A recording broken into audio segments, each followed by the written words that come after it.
I was sitting in my boyfriend, who's still a friend in my life, his car, getting ready. He had already gone to school. He was actually at Carnegie Mellon, not in theater. And I remember suddenly bursting into tears and was like, I think I want to study theater. And he was like, that's cool, baby. And break up. The more choices you make equals the more specific the work becomes. Time equals the number of choices you get to make. You can't make a better choice until you make a choice. Thank you, Danny. Thank you, Rachel. Hi, Rachel. Oh, yeah. Hey, Annie. Hi. Hi, everyone. We've known each other now a very long time, and when I was asked to do this, I felt thrilled and itchy and excited and perfectly unemployed right now. So I was like, yes, a project for a freelance director. And I immediately remembered that when Rachel and I were co-directing a show many years ago, which we have done together a few times, we came up with a jingle which we thought would be a way to sell ourselves as a team. And I wanted to ask Rachel if she remembered this jingle. Chavkin, no. Okay, I'll do it. Feel free to cut this for time. The jingle goes, with a twinkle and a wink, we hope you'll think of Chavkin and Tippe, directing team here and abroad. Wow! Good. No, please. We did not book more work together. You're all here today to get to hear a little bit more about Rachel Chavkin, one of our great directors of this time. I feel so lucky to be in the artistic time with you and to have gotten to work with you over these past many years. That's a shared. Thank you. I have an enormous amount of questions, so I'm going to blaze through them. Just a light question to start. Do you sleep? I feel like there should be a fern. I love sleep. Yeah. But do you? Yeah. Okay. Sometimes. Good. Yeah. I have a 3.5-year-old, so that has a big impact on sleep. But I would, if I'm like 8 hours if I can. Okay. She's just like us. I want to give you a very brief history of my relationship to Rachel. So I went to NYU, Playwrights Horizons Theater School. Rachel is an alumni of this program. Also. She was my teacher. Then I was her assistant. Then I was her associate. I have performed for her twice now. We were then co-directors. We jammed on commercial pitches together. True. And are now dear friends. So that will give you a little context into some of the questions that I'm going to ask today, which are a mix of professional and kind of fangirl and also emotional friendship questions that I will ask in front of you. I love it. We're gonna do this linearly to be boring.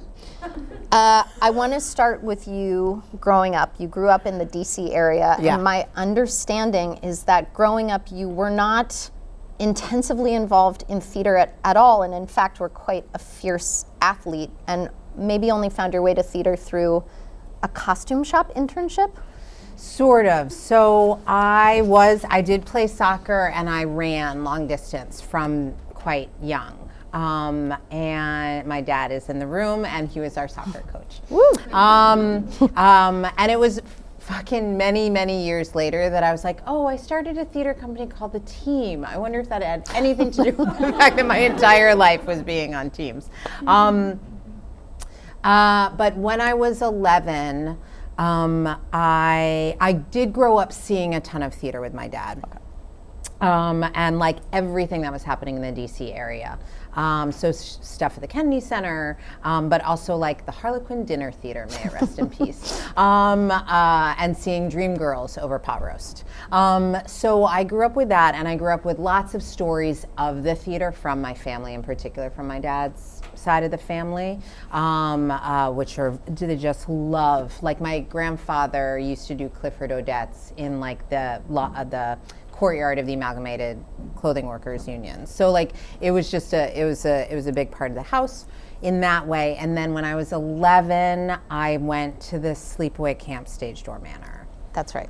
Which I have a lot of feelings about, good and bad, but because it's such a strange ecosystem. But fundamentally, I would not be in theater, I think, if I hadn't done that. And I fell quite madly in love with that. And from that point forward, lived actually a pretty bifurcated life between a totally pretty theater-less life mostly. I did speech team in high school, but then summers were like being in this kind of queer nirvana that was Stage Door. And then, yes, senior year was like my first time in a professional theater, was interning in the costume shop and learning to use a sewing machine and sew clothes for dolls, and then help build a production of Amadeus. And I was so proud. I love that. I was in a production of Amadeus. There you go. Very good. Vespers, The Whisperers, what were they called? Doesn't matter. I don't remember a single thing about that show. So it's so good. Or the movie's so good with Tom Hulse. I agree. Yeah. So was it Stage Door, or was it through DC that you found out about this specific program at NYU? Because I love that coming into college and ending up at Playwrights Horizons, you already came with a multifaceted artist practice. You were in the costume design shop, you were performing, speech and debate, directing. How did you come to this program? Yeah. I visited a couple colleges. I knew I was sitting in my boyfriend, who's still a friend in my life, his car, getting ready. He had already gone to school. He was actually at Carnegie Mellon, not in theater.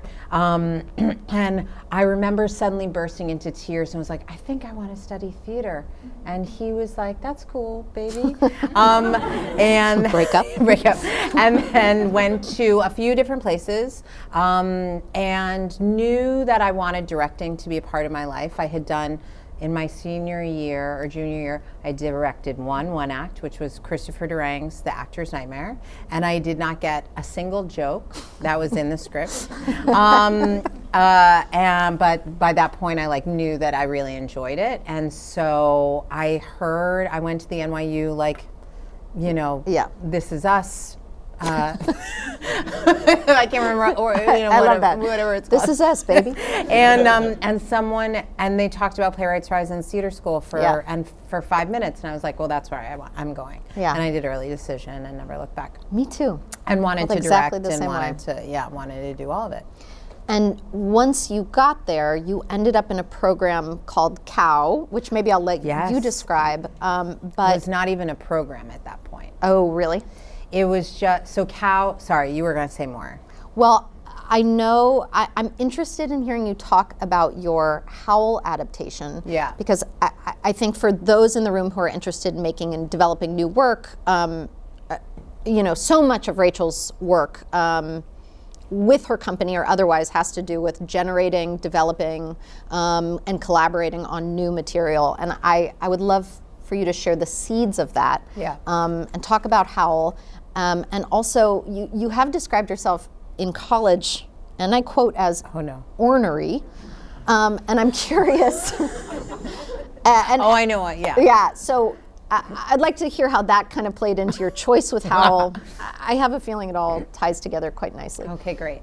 So COW stood for Creating Original Work. And it was, when I first encountered it, it was an underground class on Sunday nights from 7 to 10 p.m. It was, not officially owned by playwrights, but was kind of given space to exist. And Marlene, who taught the class,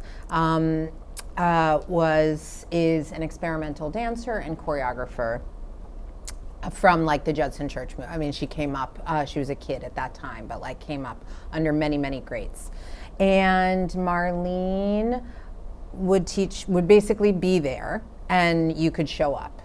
And she did not take attendance. She did not grade you for this class.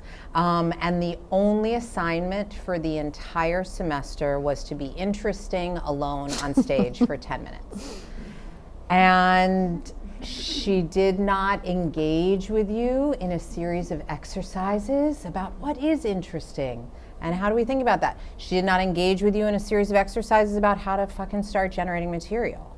She just sat with you, kind of like a doula, as you talked about what you were thinking about and wanted to do, and then you could use the class every week to work on it.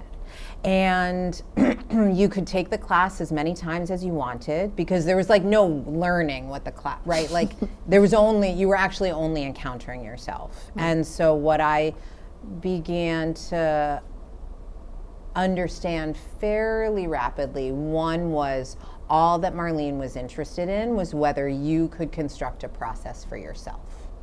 And implicit in that was her saying there is no such thing as a process beyond the fact that process exists. There's no right thing. And I remember years later teaching an experimental director's seminar, and the wonderful Paul Lazar came to the class, and he's like, well, I just don't know why you're in school, because you can't learn directing, you know. It's just, so I do, and there's something about that idea that kind of to teach how to direct or how to make original work in some ways would be harmful. What I could do is tell you about how I make original work, which is, you know, what I'm doing here. But that's really all that's worth, is this is a process that I've constructed and that worked for me. And so in Cal, I was drowning, as I think as many folks were. Yeah. And I kind of realized or put together like, oh, I am a good student. And so I began giving myself homework assignments, since Marlene wasn't going to give me homework assignments. And so I think that first semester I was like, okay, well, I'm going to spend an hour listening on repeat to this song that I've said I'm interested in, and I'll do a free write to that. And then the next week I will work on the text and just like begin channeling the text that I wrote down and see what character begins to emerge. And then the following week I was like, well, wait a minute, I'm bored by plays. And I think this is the ornery part. Yeah. Is like pretty early, like a month into freshman year, I saw my first Wooster Group show, and I was just like, well, plays are just boring. Right. And at that point, I had really only encountered very, very traditional, like I was not aware of the work of Susan Laurie Parks. I wasn't aware of the work of Jenny Schwartz. There was so much that I didn't, it was coming from a place of ignorance is the point. But nonetheless, it was real. And so I threw away, I was like, so get rid of all that text that I wrote, but let's keep the character that came out of that text and fuse it to the music. And so slowly began kind of breaking it down and creating assignments for myself, not exercises, because, I don't like that word, but assignments, and generating material, and then shaping / further generating material based on what I was bored by. And so implicit in that was my kind of regular check-ins with my taste, and whether I liked what was happening or didn't like what was happening kind of became my compass. And I did that class a bunch. And then by third year, you begin kind of getting more specialized in what you do. And I sort of knew I knew I was more drawn to directing than to acting, although it kind of kept being a cycle for me for a long time, in the way it certainly has been with you. And so when it got to my hour-long project, I was like, I hate plays. This is the ornery part. And so instead, I said I want to adapt Allen Ginsberg's poem Howl, which was an idea that was birthed through my dear friendship with an artist named Jake Margolin, who's still one of my best friends and family members really today. And Jake and I sat on my bed and we read through the poem, and it was like, well, let's do this. And it went awesome. Yeah. And it was just like, it was one of those projects that, was like, it was cool. It just was fun. And we didn't know what we were doing, and it came out exciting. Yeah. Do you sometimes look back at work you made way back that was messy and kind of grungy and find you have nostalgia for a braver version of yourself? Does that ever come up for you? Yes and no. It's like I mean, there are definitely things that I made that if I had known, if we knew better, wouldn't have done. And I think about, there is like a charm of like smashing things together. And then I can also look at it and be like, and no craft for legibility. And that's often how I have thought about craft for myself is like, can I make legible the thing that I'm doing to you? Yes. But there was like an inchoate chaos that really defined the early team's work. And I feel like this is the perfect seed not only for your work with the team, which we're going to talk about, but I see, just listening to you talk about Howl, I immediately pinged to different pieces of Rachel's where I'm like, I can see what you're talking about in your collaboration for Hadestown, a concept album. How do you make this into show? Yeah. Or what was the other show that came to mind? I'm thinking about Moby Dick. I'm just thinking about passages of Moby Dick and how jazz played in. And of course, Dave's work, it's his composition, but I know how you work with him. So I love that first piece, I can at least, as a fan, thread through. And I think we should talk about the team now because we should, because it's on the second page. So shortly after starting to work with Rachel as her assistant, she asked me to come join the team on a tour of Australia and Hong Kong, two places I had never been before, as the associate director. She would not be present for some chunks, and I was to go maintain the show. I had no skills to do so, and a high anxiety disorder for travel. And I was not the worst in that group in terms of high anxiety for travel. And it went very well. And it went really well. But this was my deep dive into the work of the team. I had gotten to see, I think I had only seen Mission Drift, a production that... You saw Architecting. I did, you're right. I saw Architecting and then I saw Mission Drift. And I had the pleasure of touring Mission Drift. You can, let me sell for a little bit. You can buy the team's book and you can read these plays. It's incredible. Mine is signed. So there is also a documentary that's made about the making of Mission Drift by a wonderful, wonderful woman named Paulette Douglas. So anyway. Yeah, highly worth a watch. I'm going to ask a few questions all at once. So I want to know, please describe the team for those who are not aware of the team. And then I want to know how you choose the work. And I want you to talk about how you work democratically when a leader is already in place to lead the process. Yeah. This is going to get us into a little bit more unconditional structures. Many of you in this room are directors. We are used to certain structures. I think talking about the team will illuminate the many ways in which we can work as both directors and facilitators. Yeah. So what is the team? Yeah, so the team, we're turning 20 this year, which is like, Unbelievable. It does feel, I was talking to one of the OG members who's in LA and is going to come back for the party, and he was like, I don't want to be an adult. I was like, well, no, you're just 20. So the team, there's sort of like two main things to know. One is that the team is a collaborative ensemble that we now actually refer to as a collective because in 2020, growing out of years of conversation, about a decade of conversation amongst ourselves that had happened prior, we began to feel we were originally the 6 founding members were all white. That became something that we were unhappy with pretty quickly over the next few years, and then it was a number of years ongoing before we had any tools to actually figure out how to change that. As silly as that sounds, and so by the time we hit 2020, we were just membership. And this idea of rings of membership just feels creepy. It feels like it's kind of rooted in an exclusionariness that we're not interested in. And so we kind of made this transition to thinking ourselves as a collective, but fundamentally the ethos of a non-hierarchical, consensus-driven, collaborative model has been our heart from pretty much the beginning. And that happened fast in part from the beginning because I came in with all these ideas. The first group show that the team made was I had been working on a production of the Scottish play down in Louisiana with the City Company, and I was very in Shakespeare land at that time, and I got this idea to take the 4 young characters from Hamlet and put them inside a modern America.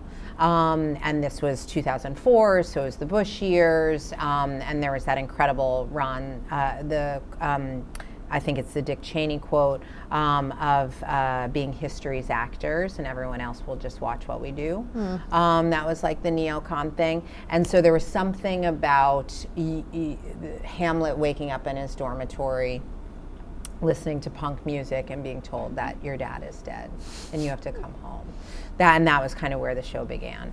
And I had all those ideas, and then pretty quickly the actors just started, who were all my best friends and we were all the same age, began having a fuckload of ideas. And like Kristen C., who's right now about to premiere in the Antiquities at Playwrights, OG member, she went to the Strand. She was playing Ophelia, and she went to the Strand and she found this insane book about a tourism book of Denmark from like the 1970s. And I was like, can you do that with a Danish accent? And she was like, I don't know how to do a Danish accent. And she's the greatest clown I know. And so I was like, well, just make up an accent. And that became this Ophelia, who ultimately drowned herself with Poland Spring. It was wonderful and mad. Jess Macy was Hamlet. So there was already like, I always thought in women, so often there was cross-gender casting in my work. But that, it was never felt, it was just a fact, like it wasn't like about that.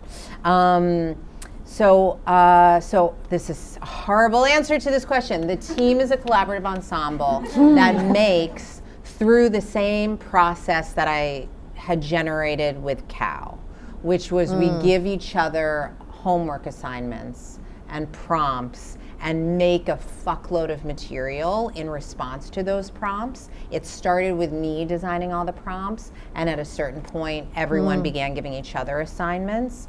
And for most of our works, we then, through a consensus process, edit that material together via a series of workshops that we present to the public and friends, and are like, what did you see? And they're like, I don't know, but that moment made sense to me in this way or this way or this way.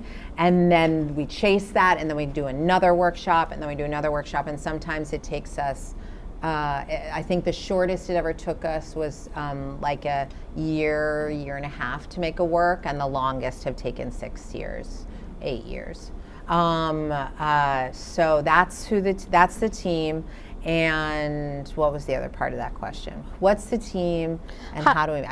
Maybe how the idea of hierarchy. I mean, I feel like you talked about how you played with that coming in and making the group, but how has it shifted? Maybe touching on reconstructing. So the good thing about making work with the same people over a long period of time is, and then your friends who then you drive crazy and they drive you crazy, is you kind of start calling each other on hubris, or like hubris is a thing that I get called on for a lot. And we all call each other on different, everyone's got something.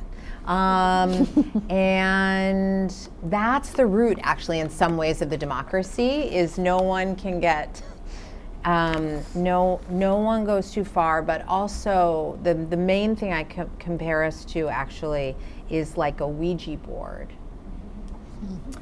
In the sense of like everyone's hands are on the planchette, and you know someone is moving it, certainly at certain points, but like if that person is seen going like this, then it ruins the magic.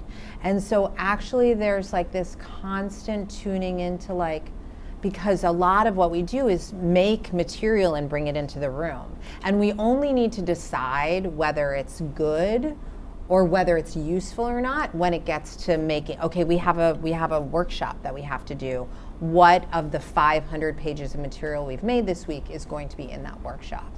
And so at that point, I might begin to say, okay, can everyone put down their, like, for reconstructing the term that I think Jillian Walker put forward was what gets Beyonce'd? Like what is the thing that everyone's like, if I have to choose one piece of material from 500 pages, what do we use? And very often 5 of the 11 people will choose the same thing. So that's the Ouija board speaking pretty clearly. And then that becomes the architecture around which you slowly start to have these anchors in a work that we're making. And that becomes the architecture around which the piece gets built. And I would say actually a huge part of my identity as a dramaturg come from having to retrofit pieces of dramatic architecture for the team and being like, that feels like an end to me. Or this feels like it happens somewhere in the first 30 minutes. Yeah. And that's like just a gut feeling, but it has been shaped through making, a dozen works with the team. And I want to say to do that also takes a certain level of bravery when you're on a clock. I mean, the night that I saw Lempicka, Rachel was putting in, I believe, a piece that had been cut but was stored in her head, and they were putting it back in, and it was going to be the opening. Yes. Or the closing. Maybe some of you know this, having, I'm sure, been to previews of Lempicka, but that takes, I think, great bravery, and I think a kind of a delicious amount of hubris to be like, yes, this will solve it. So I admire that. I feel like you are so decisive, even in your unsureness, which kind of keeps the boat moving and helps people from feeling afraid, which is a great quality. It also makes me want to talk about your relationships, because you just said that she's been in company with some of these people for 20 years, people that you went to school with. Something that I don't feel like we talk about, because we're directors and we just sit alone in a room kind of rocking back and forth, is the fact that we're in relationship with the people we work with, and some of them are our friends, some of them are our best friends, some of them are our romantic partners. And there is a benefit and there is a cost, a toll taken sometimes on our dearest relationships. And I you and I have talked about this before. It's the thing that I most love about what we do. We get to work with our friends. How are you navigating those and of course, different people, different relationships, but baby. Maybe just in the last few years, have you had a reframe on how you approach these very precious relationships in your life, while knowing that some of these folks are your most important collaborators? Yeah, it's like very emotional territory. This is not actually so recent. Back in 2011, as we were finishing Mission Drift, the team was really falling apart. There were 7 performers in that show, and of the 7, 5 left over the course of the show for various reasons, like to pursue their own life, because they didn't like what was being made, because they didn't feel like they had found something that activated them, but thought it was cool what was happening over there. So we're just like, I'm gonna step. Got higher paying job, all of the above. And I was at the bar actually at Under the Radar that year with Sean Sides, who is one of the co-artistic directors of the Rude Mex, which has been a real mentor company to us, a experimental company based in Austin. And I was like, fuck, Sean, how have you stayed together? And she was like, she said 2 things that have totally altered my approach to relationships, and it's been a very iterative learning process. It still is today. One thing she said was, you can't make anyone do anything they don't want to do. And that was so freeing to me, because I was so mad that people weren't doing certain things. And then like actually the understanding that I had no control over what people chose to do, what gig they needed to choose, when they needed to focus on family, any of that stuff was like, oh right, just say Godspeed, you know, just like everyone's got their own shit. And and the reverse of that was like, it means that in order to keep people, particularly for like years, the engine has to be so strong. And so I have like a really intense spidey sense for if something is catching fire or not, and have constant anxiety about that. And then the other thing that she said was, well, what does your therapist say? And I was like, what are you talking about? And she was like, well, don't you guys have a therapist? And I was like, what are you talking about? And it turned out the Roods have had a therapist that they work with every year. Like a group yes, therapist. A group therapist. Right. And so we got ourselves a group therapist. Brilliant. It has changed. It's not been able to be a consistent practice with us. But that first group therapy session that we did, I think in April of 2011, I was sure we were going into that and we were going to sunset as a company after that. And we came out with 5 new shows. So there is also the trust. This actually goes back to like what you said of like the bravery or / hubris of like decisiveness. And to me, when I used to teach directing, I can't remember if I was this organized when I was with you, but was like, there's sort of a few rules, right? If specificity is a good thing in art, which I think is kind of the only good thing that we could say is a good thing uniformly, then the more choices you make equals the more specific the work becomes. Time equals the number of choices you get to make. And you can't make a better choice until you make a choice. And so I would say I'm very decisive in that I know that I can always make a better choice the next day. Until, you know, it's opening. And then actually we were just joking yesterday, like I'm still changing Hadestown all over the place. You know, like it's in micro ways, but like why not? Right. Well, until they change the locks on the door. Sure, exactly. So someone, I can't remember who was saying this, so like we shouldn't use the word freeze, because actually it's the moment that the show is thawing.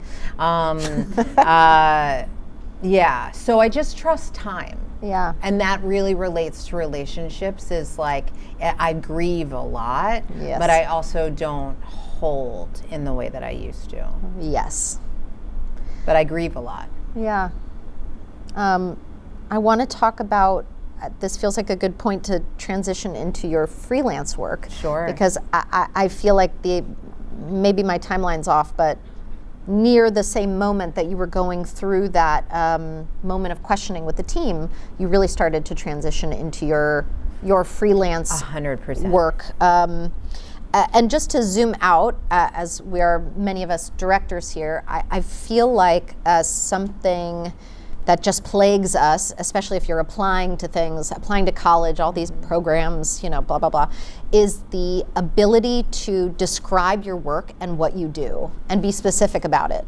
It's can be horrific. You know, you want to try and come up with something that makes you stand out. And also, if you're 22, you're like, I don't know anything. You know, I saw Wicked and I liked it, so I'm directing.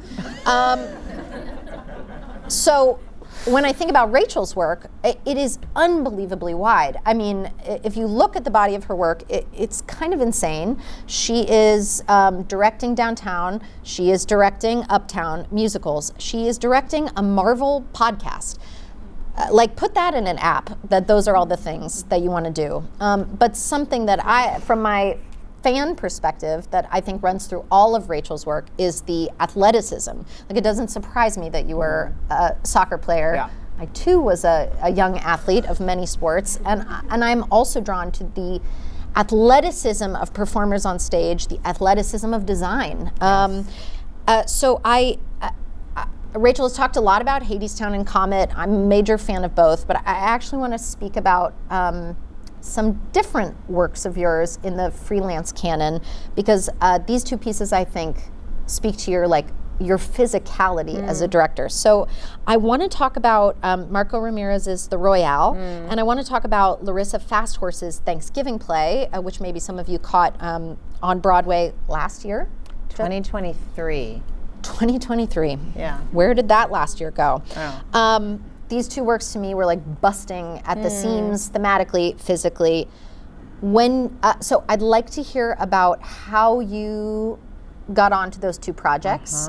And then I'd like to hear, when you get a new script as a freelance director, are you waiting for that physical activation in you to know if it's the right choice? That's interesting. That's funny also with both, because both I directed the second productions of. Yes, right. Which was cool. Oh man, okay. The Royale, for those who don't know it, Marco Ramirez, who's the writer on Buena Vista Social Club, coming to the Broadway, he had written this play. It's like a 80-minute caffeine shot of theater. And it's about loosely about the life of Jack Johnson. And the way he wrote it, he says at the beginning, this is like for a black box and chalk. Like, he's very clear in his stage directions that this is meant to be a deeply theatrical work. And the way it's written, it's a series of boxing matches as Jack Johnson, who in the script is John Jackson? I can't remember, but as he is moving to become the first black heavyweight. And the loss, the amount of racialized violence that happened in response to his rise, and so the weight that he carried as part of that. And I first got to do that because Barry Edelstein at the Old Globe, who I had been getting to know, said, we have a script that I think Rachel would be a good match for. Will you read it? And I read it, and the script is like, it's so beautifully written. It's so poetic. It's fucking taut. There's this series of claps, so the whole script is like music. So the script was just so visceral. Right. And it's them speaking the internal navigation of the boxing match. That's how it's written. And Barry asked me to do this in the round space at the Globe. So immediately, I didn't actually recognize this until afterwards, but a work that Marco had written for people to just stand in a line in a proscenium and speak, and you would visualize the fight. That wasn't a staging option in the round. And so I had this idea of like a kind of deconstructed boxing ring, and I knew it had to shift constantly, because in the round you have to constantly change, right, who's in the foreground and who's in the background of the photograph that section of the audience is seeing. And so we ended up developing with the actors this incredibly kinetic production, and it would be like switch, and so there was like sort of the images of boxing, but without crossing a threshold of we've gone so far that actually we're just staging a boxing match with the play, which the play never wanted. Did the play change at all in the new configuration? Did the writing change? A little bit, but not much, actually. Yeah. Marco is a very surgical writer. He writes a lot for television, so he's really fast. And so there would be a few things that he would reshape, but mostly it was like it was so natural. It was like breathing into that staging. And I I think that's how I try to think about staging is like, that I look for like, well, what is the inevitable emotional reality that produces this moment of action, of behavior from these people. And then Thanksgiving play was like, which is much more realistic, in which we rehearsed in this room, in fact. Feels so small for the chaos that ensues in that play. But maybe the perfect windowless There were container. a lot of grapes on the ground. That was like, in some ways, the opposite of Marco's play from like a texture perspective, because like Marco's play is like, switch, down, down, down, you know, clap, da-da.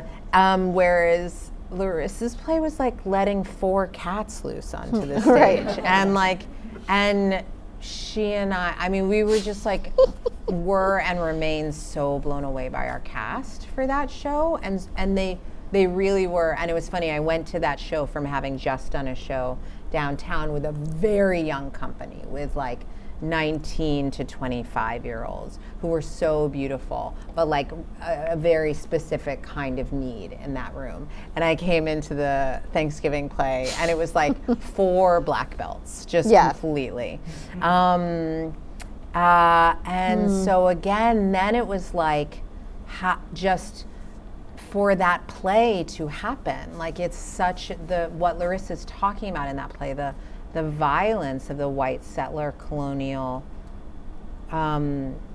mentality and history, and 4 characters who are desperately trying to be like, okay, we're gonna eat that reality, we're gonna shit that reality out, like we're gonna do that reality so that everyone can see how bad that reality, that history was. And so it was like, well, there was only the answer that it had to be terribly realistic heads that came out. And actually Lux, our costume designer, Lux Hawk, she was like, it should be a trash bag. And it was like, oh God. But like that was like, it was like, I'm always trying to like find, well, what is the play just breathing already? And then not avoiding it. Once you got to the inevitable part of that play where chaos ensues, for those of you who saw it, did you have to go back and restage anything? I mean, I'm sure little things, but did you have to go back and restage knowing the terrible place it was going to land? Yeah, we had to chart particularly for the 2 dudes who lead the violence, because if you don't know it, the way it's structured is like there's a gender split. That Larissa's very interested in, where the 2 femmes stay together and then our 2 dudes go off. And there's like, what happened to them in the hallway? And so we did have to go back and be like, where do we track their dissatisfaction with the level of authenticity that thus far has existed, that they feel like they have to go there? Because then when they came back in, we had them really cross the line. Like we had them play the NFL fight song, because historically there's a lot of research about the fact that it's very likely that after the massacre of the Pequot people, some of the settlers played games with the body parts of those killed. So that's like from the research. And so it was like, well, and Larissa was saying like, that's where, why do we watch the football on Thanksgiving? Like we have to look at the undercurrents here.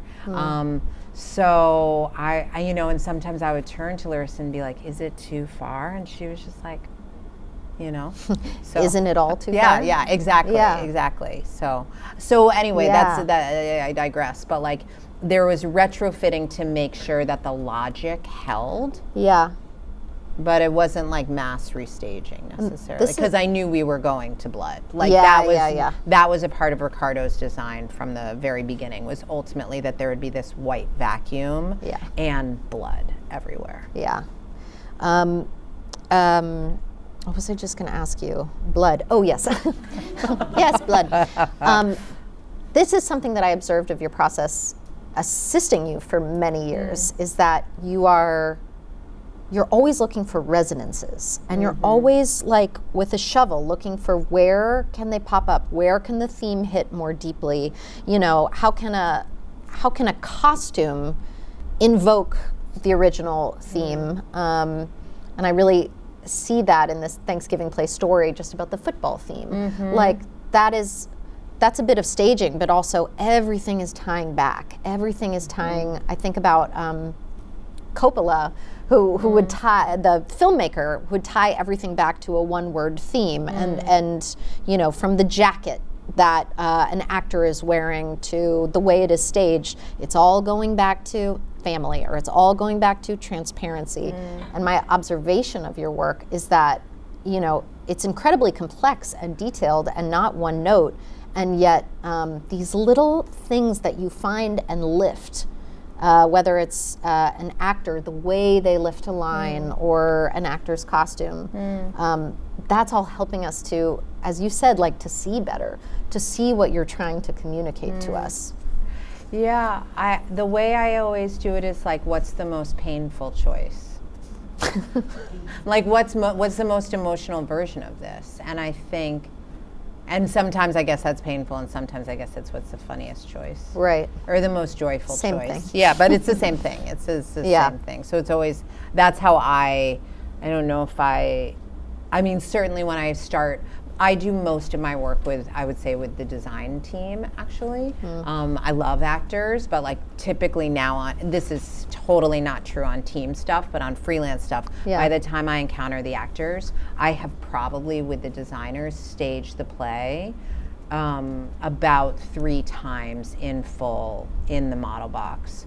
Because I don't think that I can even finish a design for a show until I've done that, and maybe more times. Comet, Mimi and I had to stage really like every moment, not necessarily how many steps the actor is going to take or the exact timing, but like we couldn't know where the snow needed to fall unless we knew what track Natasha would take during No One Else, or where Princess Mary and Natasha would sit amongst the audience. You know, like these little moments that hopefully then I tend to, like, this goes back to the relationships thing, but I have come to really value transparency. Like, I'm just going to tell you everything that we thought about, and these are the things that we think need to happen. And then and then being really clear about what we don't know or what is open, and then trusting that the actor's craft of living can pick up from that like framework. Yeah. Well, since we're on Comet, let's talk about the commercial sphere. Oh, sure. Let's dip a toe. So, I mean, very briefly, how did you? I know how you ended up working in the commercial sphere. So I think Comet was the first commercial. Yeah. So maybe the question, because I've heard you talk about the way in which Comet went from a nonprofit theater at Ars Nova to a tent, to another tent, to Broadway, but I'm curious. To ART. To ART. Yeah. And I saw them all. Yeah. And I was in a workshop. Yes. What was the biggest learning curve? I know you had, many big learnings on that, but what has been maybe your biggest learning curve, either from that project or just the arc of these last few years spent on Broadway? Oh, fuck. Or what's one thing that you know now that helps you sleep better at night? That the opposite. Get your 8 that hours. keeps you up at night.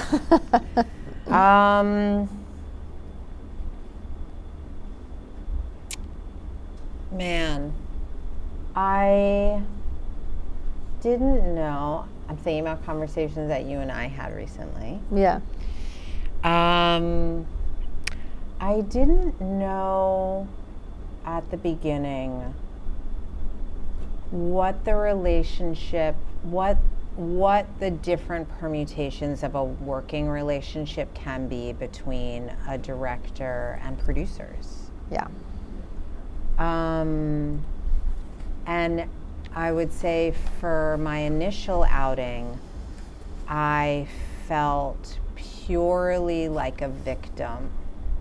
Like I had no boundaries at all.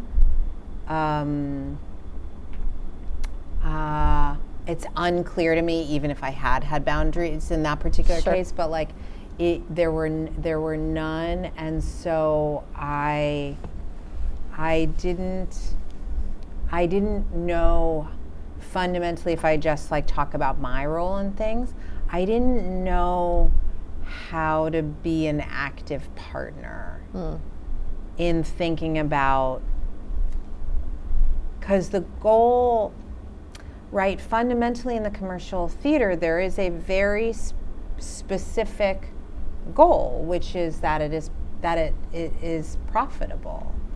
Right. And there's another specific goal, which is that it has artistic integrity. And I never felt like, I was very lucky, like our producer saw Comet downtown, and there were some ways in which, like, for a little while we lost sight of, like, you know, for a moment there was like a question as to whether it would become like a nightclub event, and it was like, no, we've made a show. Yeah. But fundamentally, I would say the producing team always was like, you made the show.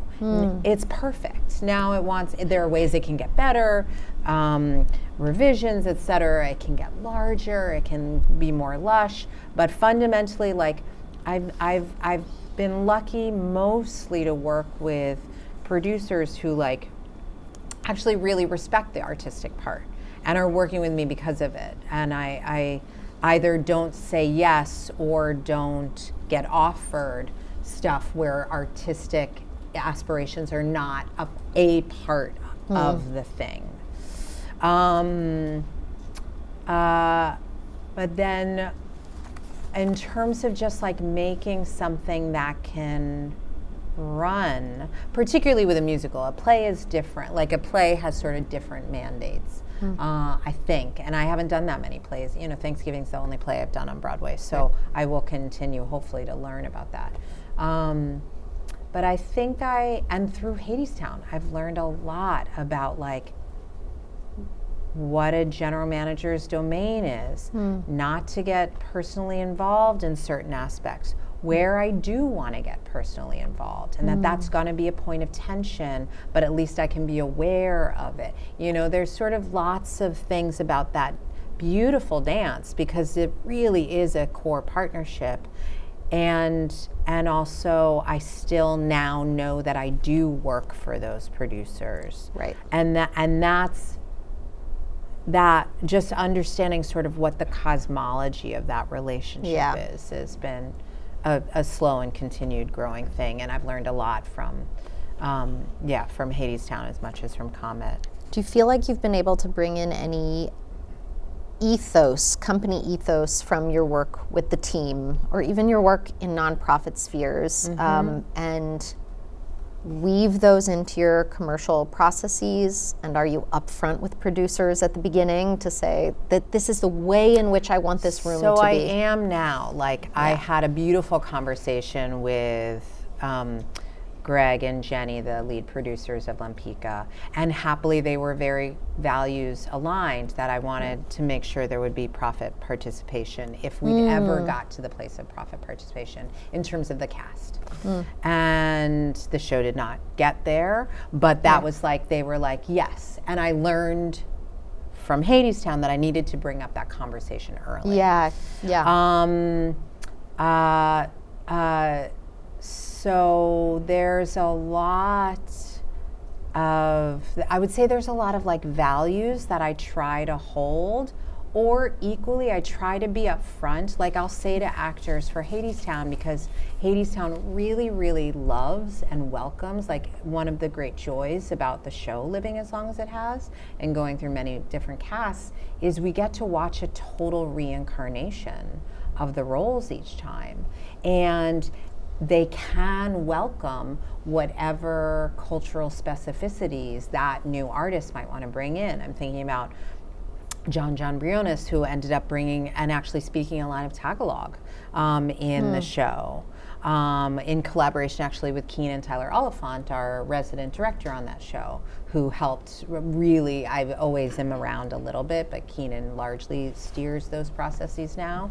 And at the same time, I will be like, this is a commercial space. You don't have to bring anything that you don't want in here, period. Like, I'm gonna name that, and I'm gonna trust you to draw your boundaries in a way that the team, for better and for worse, has no boundaries. Yeah. You know, and so actually being aware of what the different mandates are and what those spaces can serve is like a big, that's a big learning curve.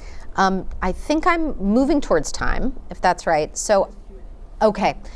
But I want to quickly ask about mentorship. I know we're zooming away from the commercial sphere. Everyone go see a Broadway show, I guess.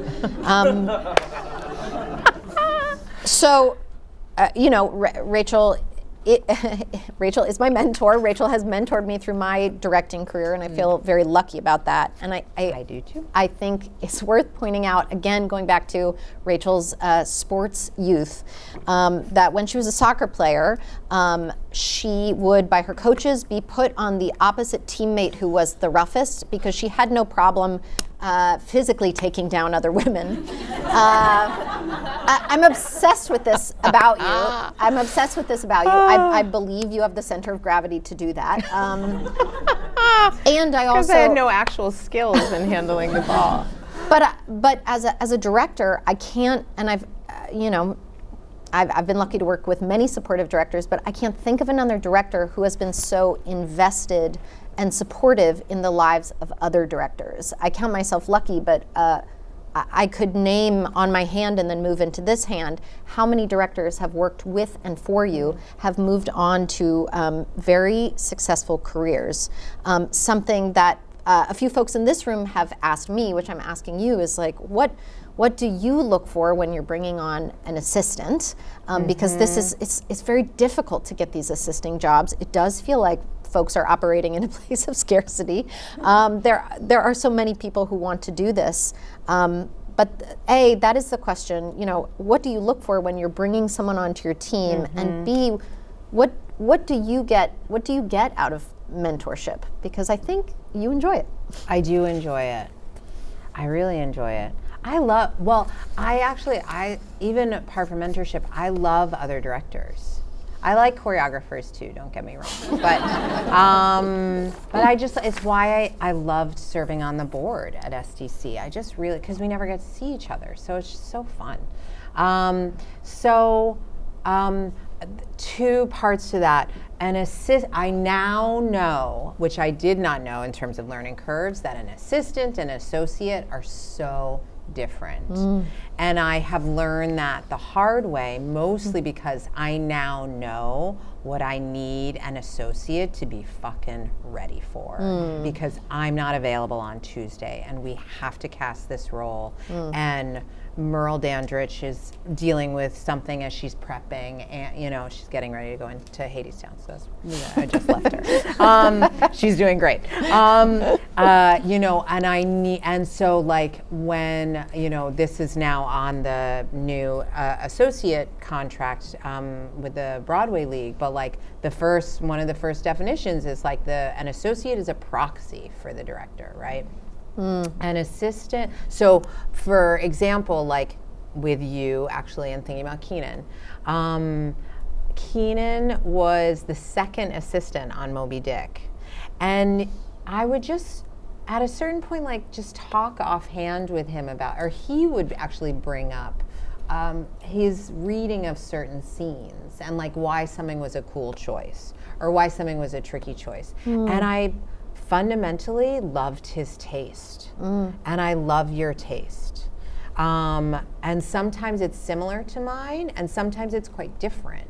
But that, in an associate, like I want to know two things. Are they able to see the same show that I'm seeing? Are they able to see why I'm giving a note? because if they don't know why I'm giving a note, then they are not going to be able to maintain that note. Then we are not appreciating the same things. And that is not a critique as to whether they're going to be a successful artist or not, but it does mean whether they are a match. And then the second thing is like, do I dig their taste, period? Which again is like, actually could be quite different than my taste, and is just like the fun of being in the room with another substantial artist. So with an assistant, I think, and I'll spend a lot of time getting to know someone, I try to see people's work. I get to do it rarely now because of family. But it's like, is something, I mean, Annie, like your work, you genuinely from jump, like in fucking college, like your work had so much moment to moment integrity, right? There was just specificity, like you were crafting this moment, then this moment, then this moment, versus like making 5 big choices for the whole thing. And that's a muscle that can be trained, but it's like it does become a self-fulfilling prophecy as to whether you exercise it. And so I think with an assistant, I'm like, I ask, do they need this? I ask, will they learn? I ask, like, are they going to annoy me? And that's I would say I'm very drawn to people who are like kind of megalomaniacs about their own journey and like I know what they're doing, even if they don't know what they're doing. Like they're on a path and it's going to intersect with me. Versus what I do have a hard time doing is people can be quite afraid of me, and I imagine I'm not. I think that I can imagine that happens with directors a lot because there can be such positional power about us. I don't do well with people who are afraid of me. Yeah. Yeah. Okay. She's not scary. She'll beat up women in soccer, but she's not scary. I'd be loath if I didn't ask one more question, which is not my own. This is taking call-ins. This is from my best friend Claire, who is also a mother, and I'm just going to read it because they're her words. And I think this is wildly underspoken about, being a mother or being a parent in our work. So I want to put this on record because I think you are one of the few who speak to this. Claire asked, did being pregnant and becoming a parent change your art practice? And if so, how? Probably made me more emotional. And it just like, this is like for better and for worse, do whatever you want in your life. There is a reality, which is that it gives you exposure to, or it has given me exposure to a set of experiences that I didn't have before. And so I know more about a huge aspect of being human because of it.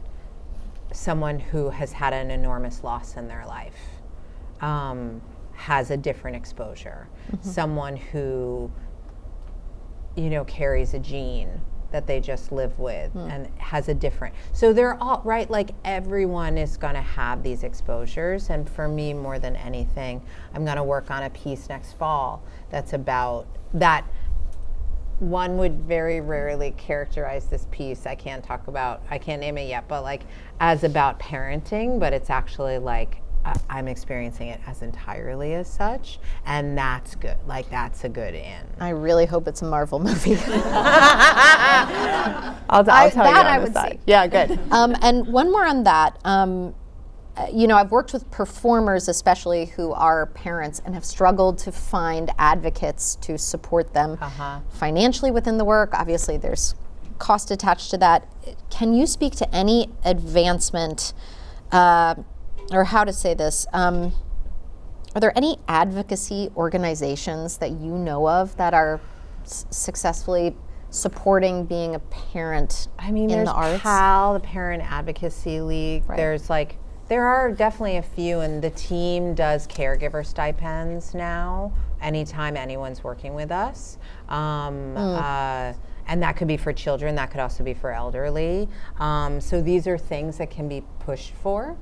I think a huge part, I've always been after SDC actually to put on our website a section that's just called above minimum. So that people know what are options. Because I think actually that's probably a big thing that in particular women and or artists of color, historically underrepresented artists just don't know. It's like, what is an option that you can ask for that is beyond minimum? Even if, you get told no. So that could be one. You'll get so much pushback. Demanding or just asking that there's like, if you're working regionally, that they provide housing and toys and stuff. And most regional theaters now have like really gotten that. La Jolla, I can remember, like gave us so much for Sam at that time. And it came from staff members largely who had kids themselves. So it was just part of the mix. And I think the other huge thing, actually, which goes back to Claire's question in terms of change of having children, is boundaries. And like, so saying I'm not actually, like I need us to do scheduling on the last 10 of the day so that I can run home at 6 o'clock. I'm not going to be available till 10 o'clock for, to jam after about dramaturgy, but I'll come in the next morning. It has changed how I schedule when I'm going to carve those pockets out of the room. Yeah, but this is part of our job, right? Is being aware of the needs of the room while miraculously setting boundaries for ourselves, being aware of parents, caregivers, accessibility needs, and just looking for them and looking for those people who maybe are not ready to ask because they've never been asked before, which is something I think you're really amazing at. I'm panicked for time. How much time do I have? None? It's time for some questions. It's time. Oh, so I don't get to do my final rapid fire? Maybe someone will ask it, or we can do rapid Maybe fire someone at the will end. ask what dream play to cast Taylor Mack in. Dear. Actually, I know the answer to that. We'll come back to that. Thank you for chatting with me. This was a pleasure. Ornery. This was a beautifully ornery conversation. Good. So now we're going to do a quick Q&A. It's going to be tight, but I would love to hear your questions for Rachel. If I can ask you to the best of your ability to speak up and project just for the folks listening to the recording. And then we're going to have a tight cutoff at 6:25 to make sure Rachel gets to her show on time. Sure. So with that, does anyone have any questions? And I will just call as we go. Hello. Nice to meet you. So I just graduated from Penn State with degrees in theater studies, focus in directing, and psychology. So I was interested to hear you bring up therapy in a theater setting. So if anything, what do you think you brought with you into just your team, like leadership, and your directing from that therapy session? What came from the therapy session to work? More than anything, a humility that I have to remind myself of daily, that I don't know what someone else is thinking, and to ask. And that's the thing that, like, I work with a leadership coach off and on, really incredible woman, and she again and again just like reminds me, ask, don't assume, because of the narratives that can erupt in the head. And so that's the biggest. Yeah. In the lovely purple. So you've been a very prominent director, commercial director, and that's what all of this is about. But as a woman coming up in the industry, have you faced any issues coming up, and do you have any recommendations for young women who are working in the industry now? Yes, in answer to facing. I still process it. I'm working on something where I was asking a lot of questions because I was unclear. Things were ambiguous about what was happening on a certain project, and I was uncomfortable with that. And I was like, it took me a while to like recognize where is the source of the anxiety. Oh, we have not been clear about this. And then asking a series of questions and trying to do so in like I'm not trying to be a control freak. And then having to like police myself, but also the other person when they were implying, or I perceived an implication that they were thinking that I was a control freak, and trying to separate my need for them to feel a certain way about me, and how much of that actually was happening in my head. And it's always going to be a little hard to know. And so I do find it very helpful sometimes if I feel like I am questioning how I'm being related to or treated, to have a white man on my shoulder. Yeah. And I like ask myself, what would this colleague do in this situation? Sometimes now I call that colleague and I talk with them, and it's really illuminating and helpful. And I have found that I have almost never reached out to a colleague, distant or near, and asked for guidance and not gotten a call within like 15 minutes or a text that says, I'm in rehearsal now, but I'll call you on Tuesday. You know, because back to like loving the fellowship of directors, like in my experience, there's so much solidarity. Yeah. So yes. I'll stop there because I know there's a lot, and that was a lot. Right. But yeah, it's great. Yeah. Coming to this side, Billy. How do you navigate when you're working with writers on like a new musical or a new play? How do you navigate the intricacies of helping guide the work in the right direction with like nuance and kindness, and like can you just like talk to me about that? That's interesting. So all of it's a work in progress. How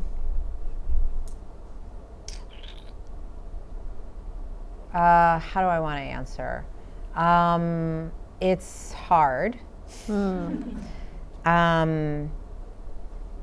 My relationship with writers is the trickiest of the relationships that I have. Every writer is very different. Yeah.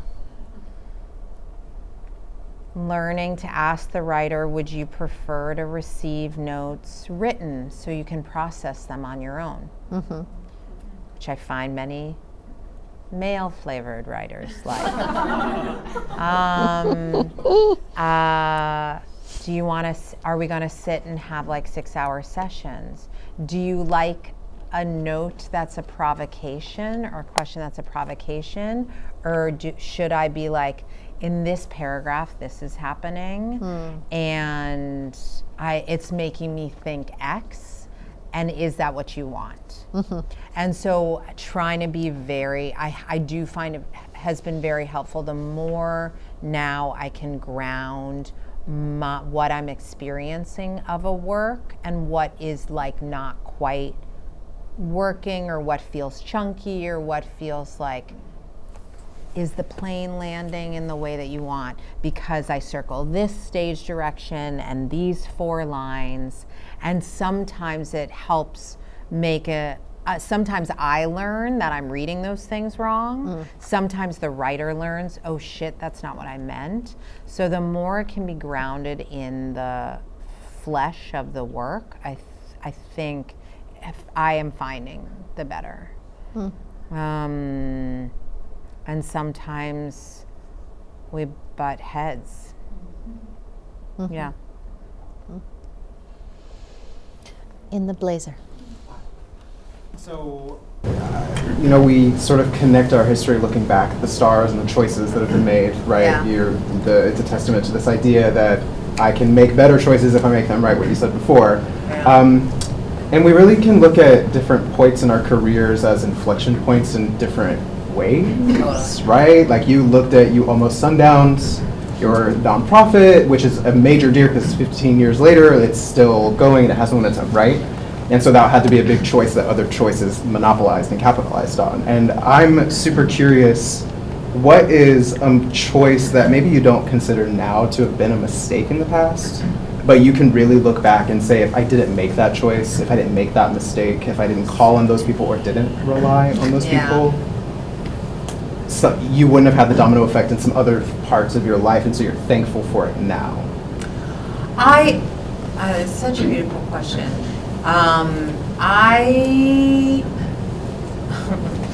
Back to hubris. I really try not, and for the most part, I have to say, and I don't know if this reflects terribly on me or not, but it's true, I don't regret a lot. I should say it's not a feeling I experience a lot. I experience fuck often. And then it's like, what do I need to do to deal with that? And I'm naming that only because regret to me feels like it's energy spent on wishing to change it versus like shame or humility, or horror or embarrassment. And I would say more than anything, I do feel fortunate, and like I think about the what happened with Comet in the final days, which I won't go into the details of now, but happy to talk over a martini. There's so much that I would do differently now, and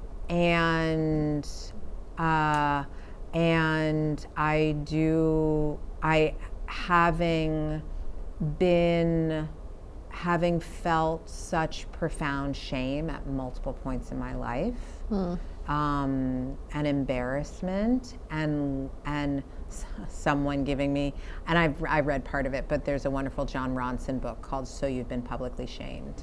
That's an extraordinary book. It's extraordinary. It's a great book. And learning to I think so much violence in the world comes from embarrassment. And so learning to live in shame and embrace it, I would say that's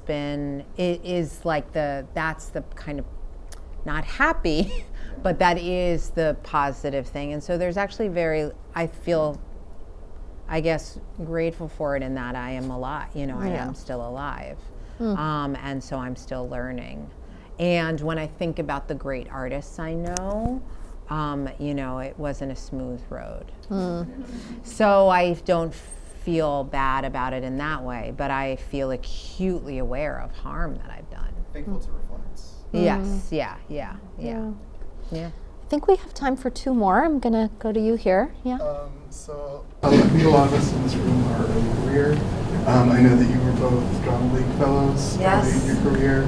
I'm sure you've done other fellowship opportunities like that while you were early directors. And so I'm wondering, what were those experiences like? How did they shape your practice? And what do you think made you compelling candidates for those when you didn't necessarily have a lot of experience yet? Yeah, I was a Drama League director at the Ithaca Hangar Theater, in 2004. So I was 24 at the time. My colleagues up there were Weir de Bessonet, Shauna Cooper, and Steve Freed. And we, the four of us, loved each other so much. And my overriding, if I think about that fellowship, during the fellowship was so incredibly profound. And we were just given the task of running this lab company of 24 18-year-olds. And it was insane. and learning that we wanted them far away from us. And we loved so many of them, but that was actually deeply formative in terms of understanding there is some there can be useful separation, and certainly in that forum. Right. Don't sleep with them. That was like a big thing. It was just great. It was just so wonderful. I don't have anything useful to say. Is there anything you want to add? Oh yeah, about why did they choose you, Annie? Oh, you referred me. Yeah, I don't know. No, that's not why. I've sat on those panels. It's the references matter, but I think when you feel someone's genuine excitement about something, that is not, this comes back to the question about filling out these damn apps, right? Where you're like, I'm a director who, blah, blah, blah. But if you really sit down and think about things that you love, maybe not just theater, but film, music, why are you obsessed with it? Why do you listen to that song every day? I mean, that part of our job is to be obsessed with things enough to work on them for 7 to 9 weeks. I mean, it's you know, our brains want to jump between things very quickly. So I would say be genuine with yourself about what you like, because that's all we're doing. You know, we're being, we're hopefully, knock on wood, being paid some kind of, you know, gift card to direct. Though SDC has negotiated for us very well, and thank you, Rachel, who has been on that panel. But before you join the union, like, you have to love it. So that getting into these programs, and I know there are less and less, I think has to do with being authentic to what you like. And people understand authenticity, and they see it and they know it right away. And I agree with Rachel, more than anything that you learn in these programs, and of course it's valuable and they go on your resume, and you know, I did Drama League and you did Drama League, and so things happen because of that. The friendships that you make, not to be corny, but the relationships that you do get to make with other directors are invaluable, because it is very lonely.